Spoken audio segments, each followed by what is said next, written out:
What's up, guys? Welcome back to another video. As you can see, we did just leave Napa. We had to go and get a couple of parts for the truck. For anyone new to the channel, I do have a 2001 24 valve Cummins, and we got a little bit of bad news about it last Friday the 13th, which was my birthday, by the way.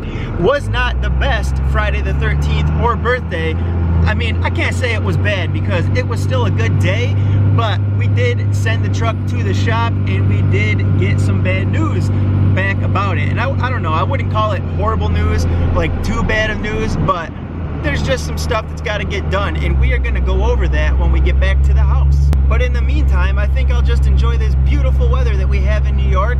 Dead of spring, snowing like a son of a gun. What else could you ask for? How about 100 grand or a nice 4th gen or some shit? That sounds like a deal. So we are back home, and as promised, we are going to go over the news that I received from the mechanic at the garage just down the road on Friday the 13th about my 2001 24 valve Cummins. So basically what we're looking at, and the reason I was at Napa, is the truck needs some front end work.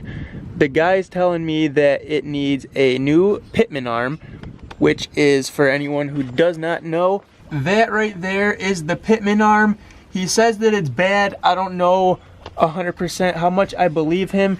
He says that it needs new inner and outer tie rods, so everything here in the front end for the steering, he says, needs to be replaced. Also, the ball joints over here on the passenger side have once been done because there are Zerk fittings in there for greasing them up.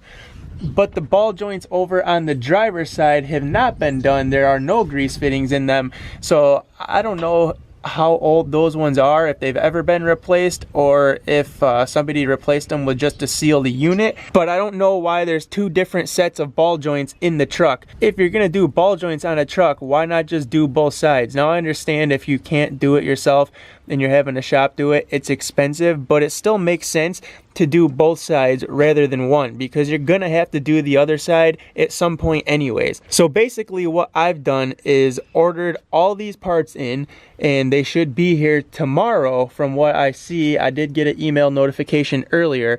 So what we have coming in the mail tomorrow are new inner and outer tie rods. I just got the connecting sleeves for the inner and outer tie rods from Napa, which is why I was there. We will pick those up tomorrow as well. We have upper and lower ball joints for the driver and passenger side of the truck, and new sway bar end links as well. Now I probably am going to also get new bushings for the sway bar that go right about there. And the same is on the other side, over here on the driver's side. You can see that bushing there where the sway bar mounts to the frame.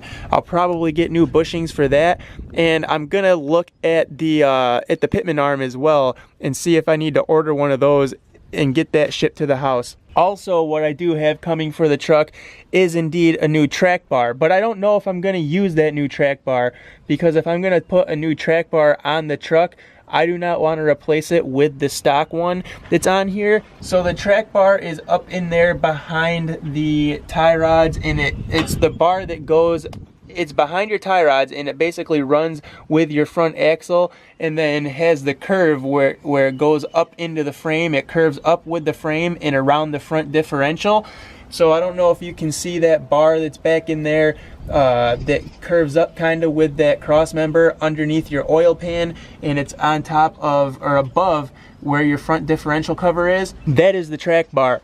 and they don't really have a good reputation on these trucks. Even with these second gen half-ton trucks or gas trucks, the front steering components on these and steering boxes are known to be garbage. So when I had my half-ton, what I did was ordered a Spone adjustable track bar, which was red, and I probably am gonna go ahead and do the same thing with this. Now, the guy did not say that the track bar on mine was bad, so that's a good thing. So I don't need to really, I don't think, worry about looking into that and taking it off. I am gonna check it over, but as far as I know right now, it should be good and I should not have to replace it.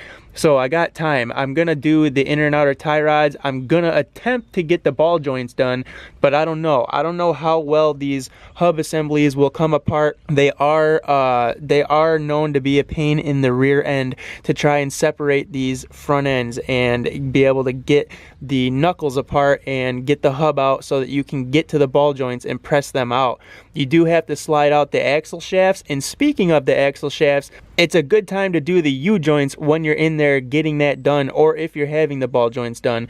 And I do know that the U-joint in one of them, I think my driver's side possibly, is bad, but I know also that the right front axle seal in the front axle is also bad. So we're gonna have to get the front axle redone, and that is something that I will not do. I will farm that work out, and I have a guy that does that, a kid that I went to school with. He rebuilt the axle on my silver half-ton, so I will probably have him do the one on this truck as well. But if I'm gonna be getting into the ball joints and I'm able to get all this stuff separated up here as far as the hub assembly and the knuckle, and I'm able to get the ball joints out, obviously I had to take the axle shafts out, so I might as well do those U-joints, and then I'll just have him do the seals, which sucks because he'll have to pull all that crap back apart anyways. But obviously we like to try and save money where we can, and that is the bad news that I got about my 2001 24 valve Cummins. Apparently it needs a whole bunch of steering parts up front, and we have them coming. I also am probably gonna have to get a new steering damper, which runs basically off the front of your axle right here, and then it connects over to the tie rod. So I will have to probably get one of those, but I'm not worried about doing that just yet. I will throw this old one back on the truck and go from there. So there you have it. This weekend we are supposed to get some warmer temperatures here, so this snow is just hopefully this is the last of it, and it will be done and gone here pretty soon. And this weekend, maybe, I think Saturday is going to be a little cooler but still warmer than what it has been, and then Sunday is supposed to be up around 60. So I'm going to try to get out here at least on Saturday. Hopefully maybe I can get some of this stuff torn apart. Depending on how Saturday goes, maybe when it's warmer on Sunday, I'll be able to put it back together. But if things are going well on Saturday and I'm able to stick out here and be good and working on things and I'm able to get things apart, then obviously I will continue and try to get as much done as I can on Saturday, because I don't want to eat up both days doing this if I don't have to. But the parts will be here tomorrow at the house. We will go over those and show you what we got in the package when it gets here. Like I said, new inner and outer tie rods, new upper and lower ball joints for both sides, new sway bar end links, and a new track bar, all coming to the house tomorrow. We got to go pick up the adjusting sleeves for the inner and outer tie rods at Napa tomorrow when we get out of work, and we'll look at the pitman arm and some other stuff. We'll probably get the U-joints for the front axle shafts just to have them